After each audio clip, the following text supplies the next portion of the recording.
오늘 각종 사건, 사고 소식을 전해드리는 포인트 뉴스입니다. 첫 번째 소식입니다. 캄보디아 범죄단지에서 한국인 대학생이 고문을 받다 숨진 사건과 관련해 주범으로 알려진 리광호 일당이 현지 경찰에 붙잡혔습니다. 숨진 대학생은 다수의 스캠 조직을 전전하며 지속적으로 가학행위를 당하다 사망한 것으로 확인됐는데요. 국정원과 우리 경찰은 캄보디아 당국과 공조해 조사를 이어갈 방침입니다. 김민아 기자입니다.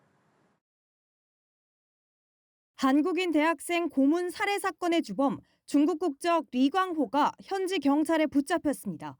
수사를 피해 도피를 이어가던 리광호는 새벽 시간 수도 프놈펜 차이나타운의 중식당에서 자금 세탁 혐의를 받는 한국인들과 식사를 하고 나오다 덜미를 잡혔습니다.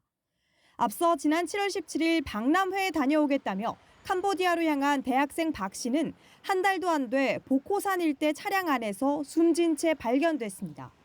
정부 합동대응팀 파견 후 송환된 유해를 부검한 결과는 외상성 쇼크사, 모진 구타가 자행됐음을 보여주는 대목입니다. 국정원은 사건 직후 연관된 스캠 조직 관련 인물들을 추적해온 결과 3개월여 만에 핵심 배후 인물을 검거했습니다.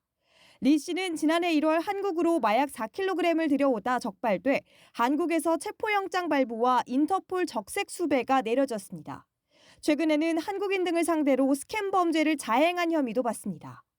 국정원은 리 씨와 함께 검거된 공범 김모 씨의 목소리가 지난 8월 SNS상에서 떠돌던 대학생 박 씨에게 강제로 마약을 흡입하게 하는 영상 속 목소리와 일치함을 확인하고 추적을 본격화했다고 밝혔습니다.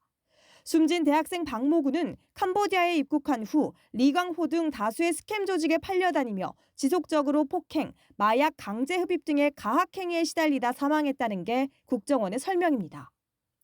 캄보디아 경찰은 리광호 일당 등 검거된 9명에 대해 수사를 진행 중이며 우리 정부도 경찰, 국정원 등 관계기관 합동으로 리광호에 대한 조사 등을 벌일 방침입니다. 국정원은 박모군 사망에 책임 있는 모든 인물을 계속 추적할 거라며 국제범죄 조직이 더 이상 한국인들을 해치지 못하도록 모든 역량을 동원할 거라고 강조했습니다. 연합뉴스TV 김민아입니다. 다음 소식입니다. 충북 청주에서 실종된 50대 여성이 결국 숨진 채로 발견됐습니다. 경찰은 전 연인 A씨를 체포해 조사하고 있는데 피해 여성과 헤어진 뒤 이성 문제로 다툼을 벌이다 잔혹하게 범행을 저지른 것으로 드러나고 있습니다. 법원은 피의자에게 구속영장을 발부했습니다. 천재상 기자입니다. 경찰관들이 식당에서 한 남성을 긴급 체포합니다. 그는 전 연인이자 44일째 장기 실종 상태였던 50대 여성을 살해한 피의자입니다. 경찰 조사 결과 피의자 A씨는 여성의 실종 당일인 지난달 14일 그를 여성의 차량에서 해친 것으로 조사됐습니다. 피의자는 여성을 살해한 뒤 이곳 폐수처리 시설에 유기했습니다. 해당 시설은 A씨의 거래처로 당시 C씨는 마대에 담겨 4m 깊이의 폐수 처리 수조 안에 빠져 있었습니다. A씨는 경찰 추적을 피하려고 피해자 차량을 청주와 진천 등지의 거래처 사업장에 숨기고 번호판을 임의로 바꾼 뒤 충주호에 유기했습니다. 그런 용의자로 잡혀갔다 그러니까 그래서 저희는 그냥 경찰 분들한테 안내만 해드렸는데 사실 확인이 되니까 지금 직원들이 다 놀래가지고. A씨는 체포 직후 여성을 폭행했지만 살해하지는 않았다고 주장했는데 경찰의 추궁 끝에 결국 범행 일체를 자백했습니다. 경찰은 A씨가 연인 관계였던 피해 여성과 헤어진 뒤 이성 문제로 다투다 결국 살해한 것으로 추정하고 있습니다.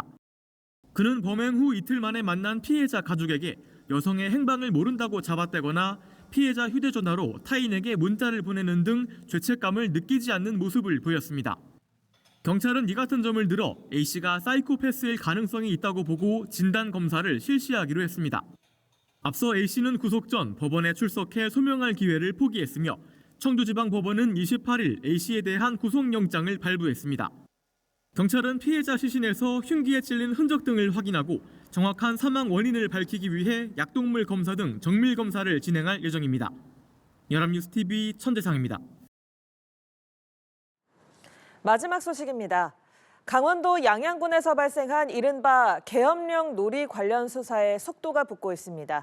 경찰은 가해자로 지목된 공무원을 입건하고 양양군청을 압수수색해 관련 자료를 확보했습니다. 이상현 기자입니다. 양양군청을 발칵 뒤집은 7급 공무원 A씨의 직장 내 괴롭힘 논란.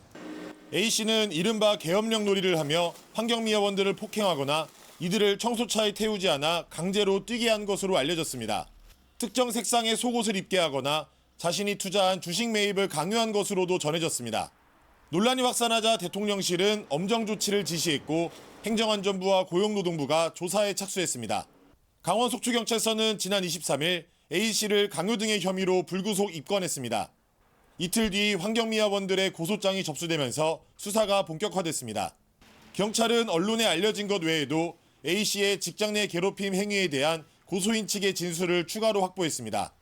이를 토대로 양양군청과 A씨의 근무지, 자택 등에 대한 압수수색을 벌였습니다. A씨의 휴대전화 등을 확보했으며 주변 CCTV 등을 통해 증거 분석에 나섰습니다. 적극적으로 인지하여 이건 수사해왔고 현재까지 압색 단계까지 이루어졌습니다. 앞으로도 신속하게 그리고 또 엄정하게 수사하도록 하겠습니다. 이런 가운데 A씨가 환경미화원들에게 담배꽁초를 던져 줍게 하거나 비비탄 총을 쐈다는 추가 괴롭힘 의혹도 제기된 상황. 경찰은 A씨의 변호인 등과 조사 일정을 조율하고 있는데 이르면 다음 주 중 소환이 이루어질 전망입니다. 연합뉴스 TV 이상현입니다.